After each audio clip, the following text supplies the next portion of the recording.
já vás vítám u nového videa a dneska to bude zdravý nákup z Lidlu. A pak mi ještě přišlo zajímavé porovnat tenhle nákup úplně přesně s rohlíkem, že to naklikám do rohlíku a jaký cenový rozdíl v tom bude. Tak pojďme na to. Já musím teda říct, že mám Lidl moc ráda, jsou tam perfektní produkty, ale co nemám ráda je to množství lidí tam. Proto i v rámci úspory času a v rámci nějakého udržení psychického zdraví většinou objednávám online. Ale tentokrát jsem šla do Lidlu, potřebovala jsem nějaké věci. Trošku mě naštvalo, že třeba mozzarella, jelikož byla ve slevě, tak byla totálně vyprodaná.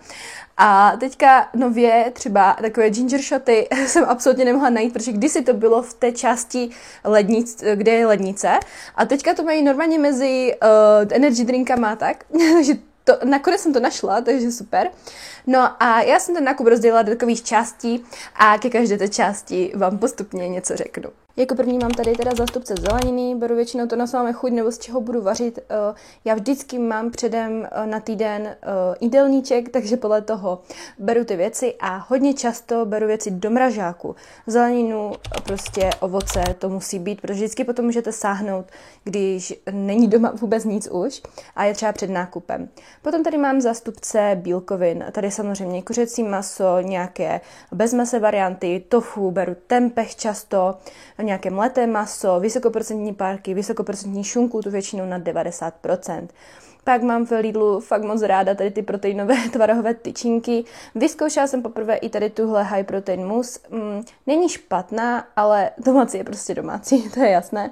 Většinou vždycky beru ricottu a tady tenhle proteinový puding třeba na lívanečky, nejíme to jako nějak extra často, tady mi smetana praskla. Každopádně je super třeba ta 12%. Na Lidlu je fakt fajn, že tam mají prostě tady ty proteinové věci o mnoho levnější než třeba všude jinde, protože mají ty svoje privátní značky, tu Milbonu tuším.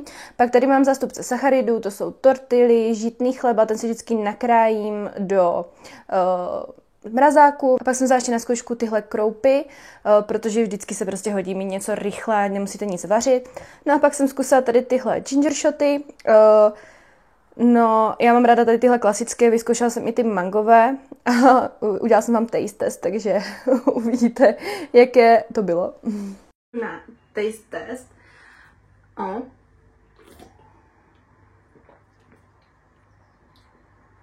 Jako, není to špatné, nicméně ten klasický je lepší a tady tenhle bych si asi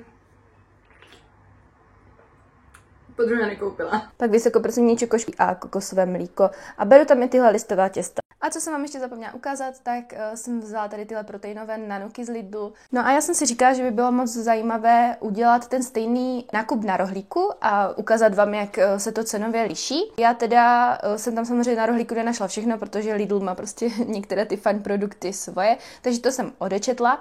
Musím říct, nemile, že já teda většinou si ani účtenky neberu, začnu to dělat, protože jsem zjistila při přečtení té účtenky, že tam mám namarkované věci, které jsem si ani nevzala sebou, takže to mě docela nemile překvapilo. Nicméně teda jsem to všechno naklikala do toho rohlíku a vidíte, že ten rozdíl je docela velký. Je to nějakých 600 korun, což jako je opravdu hodně. Nicméně třeba já opravdu na rohlíku ráda nakupuju, protože mi to za to ušetření toho času velmi stojí a myslím si, že když jako vychytáte třeba nějaké slevy, protože teďka jsem to fakt naklikávala, to jsem koupila v tom Lidlu a většinou já nakupuju, že prostě když vidím, že tam je maso ve slevě nebo naopak je drahé, tak ho neberu. Takže podle mě se to dá jako vychytat i pěkně ta cena. Není to úplně všeříkající, takže tohle bylo pro dnešní video všechno, doufám, že se vám líbilo. Pokud ano, tak dejte like, budu ráda za komentář, třeba mi napište, jaký je váš oblíbený produkt potravina z Lidlu a jestli nakupujete online a mějte se krásně, budu se těšit u dalšího videa. Tak ahoj!